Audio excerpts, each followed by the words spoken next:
আপনি কি জানেন মাত্র ৩৯ কিলোমিটার প্রশস্ত একটি জলপথ যদি বন্ধ হয়ে যায় তবে পুরো পৃথিবীর চাকা থমকে যেতে পারে? হ্যাঁ, আমরা কথা বলছি হরমুজ প্রণালী নিয়ে। বর্তমান সময়ে আমরা সবাই লক্ষ্য করছি যে জ্বালানি তেলের দাম লাফিয়ে লাফিয়ে বাড়ছে। কিন্তু এর পেছনে আসল কারণ কি? কেন মধ্যপ্রাচ্যের এক চিলতে জলপথ পুরো বিশ্বের কোটি কোটি মানুষের পকেটে টান দিচ্ছে? আজকে এই ভিডিওতে আমরা গভীরে গিয়ে দেখব কেন এই প্রণালীকে বলা হয় বিশ্ব বাণিজ্যের গলা এবং কেন বর্তমান ভূরাজনৈতিক অস্থিরতা বিশ্বকে এক ভয়াবহ অর্থনৈতিক মন্দার দিকে ঠেলে দিচ্ছে। প্রথমে আমাদের বুঝতে হবে এই জায়গাটির গুরুত্ব কেন এত বেশি। ভৌগোলিক মানচিত্রের লক্ষ্য করলে আমরা দেখব এটি এমন একটি সরু পথ যা পারস্য উপসাগরকে ওমান উপসাগরের সাথে যুক্ত করেছে। উত্তর দিকে রয়েছে ইরান এবং দক্ষিণ দিকে রয়েছে ওমান ও সংযুক্ত আরব আমিরাত। এই সংকীর্ণ পথটি হল বিশ্বের খনিজ তেলের প্রধান ধমনী। বিশ্বব্যাপী যত খনিজ তেল সমুদ্রপথে পরিবাহিত হয় তার প্রায় 1/3 শুধুমাত্র এই একটি পথ দিয়েই যায়। অর্থাৎ এটি কেবল একটি সাধারণ জলপথ নয়, এটি বিশ্বের জ্বালানি নিরাপত্তার প্রাণকেন্দ্র। কিন্তু হঠাৎ কেন এটি নিয়ে এত আলোচনা? সাম্প্রতিক ভূরাজনৈতিক ঘটনাবলী পরিস্থিতিকে ভয়াবহ করে তুলেছে।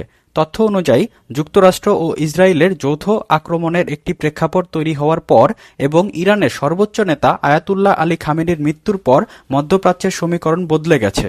ইরান তাদের সার্বভৌমত্ব এবং রাজনৈতিক অবস্থান রক্ষায় সবচেয়ে বড় অস্ত্রটি ব্যবহার করেছে, আর তা হল হরমুজ প্রণালীতে সকল ধরনের জাহাজ প্রবেশে নিষেধাজ্ঞা।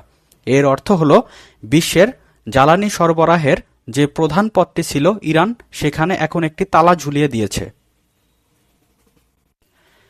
ইরানের এই নিষেধাজ্ঞার ফল হয়েছে তাৎক্ষণিক এবং বিধ্বংসী।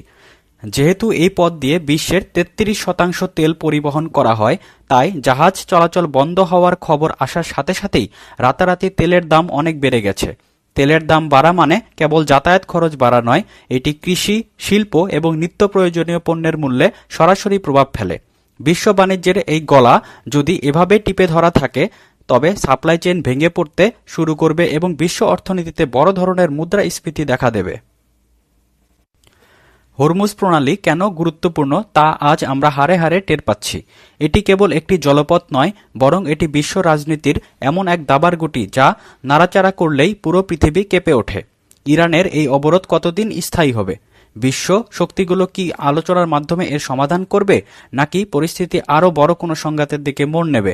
হরমুজ প্রণালীর এই নিয়ন্ত্রণ এখন কেবল যুদ্ধের কৌশল নয়, বরং এটি সারা বিশ্বের ভবিষ্যৎ নির্ধারণের অন্যতম ফ্যাক্টর হয়ে দাঁড়িয়েছে। ভিডিওটি ভালো লেগে থাকলে লাইক, কমেন্ট এবং সাবস্ক্রাইব করবেন। ধন্যবাদ।